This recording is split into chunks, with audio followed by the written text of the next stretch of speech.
Nakaka-receive ka rin ba ng ganito? Your post is doing well. Ito yung mga common na tinatanong natin. Ano na naman ba ito, Meta? Para sa mga baguhan na nakaka-receive ng ganitong notification. Alamin natin kung ano ang nasa likod nitong notification na ito. And yes, pagbungad nga ng ating account profile, nakikita nga natin sa harap, notification na ito ay nagsasabing your post doing well.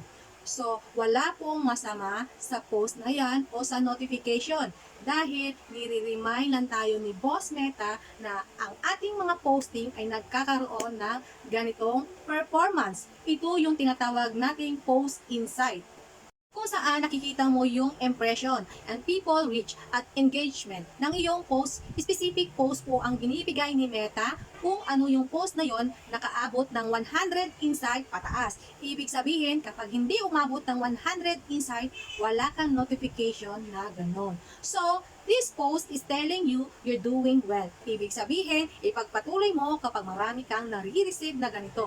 Ibig sabihin, maraming nare-reach ng iyong video, pagpatuloy mo lang ang iyong ginagawa. Yun lang, and God bless!